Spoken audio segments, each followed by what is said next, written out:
एकादशी महात्म की जय। और आज की एकादशी का नाम है पाप मोचनी एकादशी। धर्मराज युधिष्ठिर कहते हैं कि भगवान पाप मोचनी है ना, फाल्गुन माह के शुक्ल पक्ष की एकादशी का महात्म्य सुना। अब चैत माह के कृष्ण पक्ष की एकादशी के बारे में बताइए। और कहते हैं कि इस एकादशी का नाम क्या है, इसमें कौन से देवता की पूजा और किस विधि से इस एकादशी को करना चाहिए, वो सब बताइए। भगवान कृष्ण कहते हैं कि राजन, एक समय मानधाता ने लोमस ऋषि से ऐसा ही प्रश्न किया था और लोमस ऋषि ने उत्तर दिया कि चैत माह के कृष्ण पक्ष की एकादशी का नाम है पाप मोचनी, अर्थात आज की एकादशी जीवन के जितने पाप हैं अगर कोई कर लेता है तो वो पापों से मुक्त हो जाता है। और कहते हैं इस व्रत के प्रभाव से मनुष्य अनेक पापों से मुक्त हो जाते हैं। और इसकी कथा है, प्राचीन समय में एक चैत्र रथ नाम के कहते हैं कि वन में अप्सरा वास करती थी। वहाँ हर समय बसंत रहता था। उस वन में एक मेधावी नामक मुनि तपस्या किया करते थे और जो मेधावी मुनि थे वो भगवान शिव के भक्त थे। और कहते एक दिन मंजू घोषा नाम की एक अप्सरा उनको मोहित करने के लिए सितार बजा बजा कर मधुर गाना गाने लगी। और उस समय कहते हैं शिव के शत्रु कामदेव भी मेधावी मुनि को जीतने के लिए तैयार हो गए। वो भी आ गए कि मेधावी मुनि को जीत लिया जाए। अच्छा, कामदेव ने उस सुंदर अप्सरा के ये जो नेत्र होते हैं ना, भाव जो होते हैं, इस पे अपना वाण इस पे जाके कामदेव बैठ गए। और स्त्री के हमेशा नेत्रों से ही वार की होता है पुरुष के लिए, इसीलिए कहते हैं स्त्री को कभी भी हमेशा नजर नीचे करके चलना चाहिए, कभी नहीं। हाँ, नेत्रों से ही वार होता है। तो यहाँ पर कामदेव जी नेत्रों पे आकर के बैठ गए। और उस समय अच्छा मेधावी मुनि भी कैसे थे, 25-26 साल के युवा थे। मतलब जब कहते हैं ना जो अवस्था मनुष्य की ऐसी होती है जो भटकने का चांस होता है, ऐसी अवस्था में ऋषि थे। और कहते हैं यज्ञोपवीत दंड धारण कर रखा था। मुनि को देख करके मंजू घोषा ने धीरे धीरे मधुर वाणी से वीणा पर गान शुरू किया। और मेधावी मुनि ने भी मंजू घोषा के मधुर गान को सुना और जब नेत्रों को खोला तो उसके सुंदरता पे मोहित हो गए मेधावी मुनि। और उसके बाद कहते हैं अप्सरा उन मुनि को कामदेव से पीड़ित जानकर उनका आलिंगन करने लगी। और उसके बाद कहते हैं मुनि सौंदर्य पर मोहित होकर के शिव शक्ति शिव रहस्य को ही भूल गए।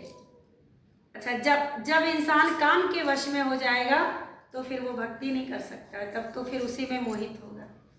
उसके बाद कहते हैं काम के वशीभूत होने के कारण उन्हें दिन और रात का कोई आभास नहीं रहा कि क्या समय है। मंजू घोषा कहती कि मुनि बहुत समय बीत गया है, आप स्वर्ग जाने की आज्ञा दीजिए। लेकिन अप्सरा के ऐसे वचनों को सुनकर मुनि कहते हैं सुंदरी, अभी तो हम मिले हैं। ये कथा हमने भागवत जी में भी सुनी है, विष्णु पुराण में भी आया है। तो हाँ, कहते हैं कि अभी तो हम मिले हैं, अभी समय कितना हुआ, प्रातः काल ठहरो। मुनि के वचनों को सुनकर फिर वो उनके साथ रमण करने लगती और बहुत समय बीत गया। मुनि से कहा कि हे मुनि, अब मुझे स्वर्ग जाने की आज्ञा दीजिए, बहुत समय बीत गया। मुनि बोले कि अरे थोड़ा समय और रुक, अभी समय कुछ नहीं हुआ है, अभी अभी तो तुम मुझसे मिली है। अच्छा, रात्रि तो बहुत लंबी है, अब आप सोचिए कि मुझे आपके पास आए कितना समय हो गया।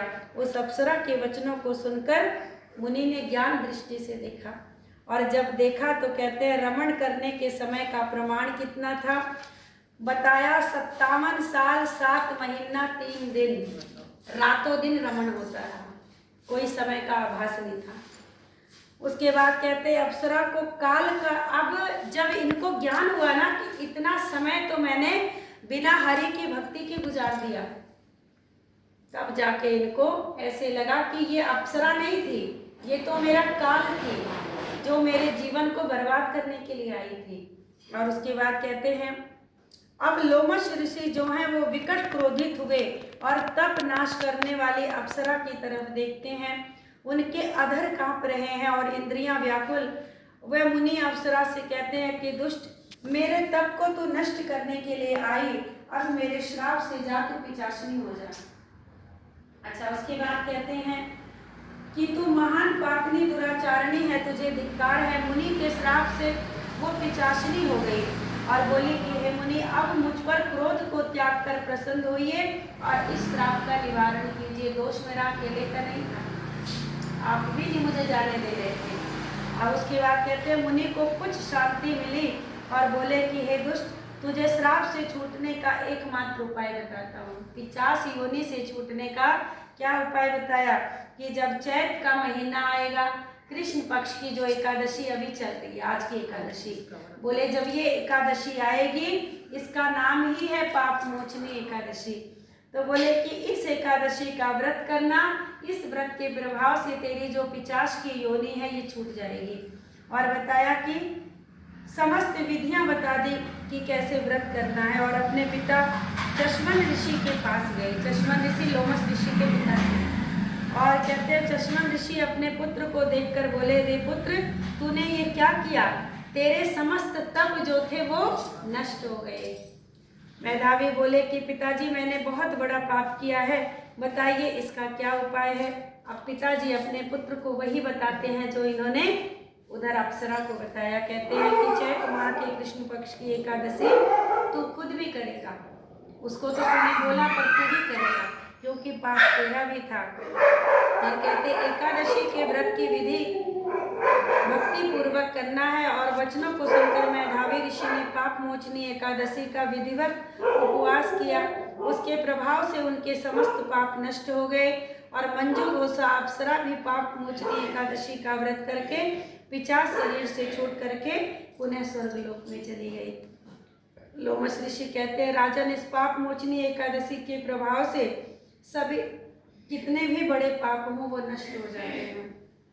और इस एकादशी कथा के सुनने और पढ़ने से केवल आप लोगों ने सुन लिया, 1000 गौदान का फल मिला। कलयुग में एक गौदान नहीं हो पा रहा है, सारी जिंदगी हम लोगों की बीत जा रही है, एक गौदान नहीं हो पा रहा है। पर केवल कथा को सुन लेने से, और बहुत मन लगा के सुन भी रहे हैं आप लोग, तो कहते हैं 1000 गौदान का फल। इस व्रत के करने से ब्रह्म हत्या जैसा पाप, तो फिर छोटे मोटे पापों की कोई गिनती ही नहीं है, कहते हैं वो भी। और अगम्य गमन, अर्थात जो स्त्री गर्भवती हो उसके साथ यदि संबंध बनाया जाए, ये कहते हैं ऐसा पाप होता है कि इससे किसी तरह से छुटकारा नहीं मिलता, बहुत बड़ा अपराध है ये। कहते हैं जिस दिन से पता चल जाए कि बालक पुत्र या पुत्री गर्भ में आ गया, उस दिन से बिल्कुल सात्विक जीवन जीना चाहिए। क्यों? क्योंकि गर्भ में कन्या भी हो सकती है, तो इसीलिए। और कहते हैं कि इस पाप से छुटकारा नहीं मिलता, लेकिन ये एक एकादशी ऐसी है जिसमें कहते हैं जिसे करने से उस पाप से भी छुटकारा मिल जाता है।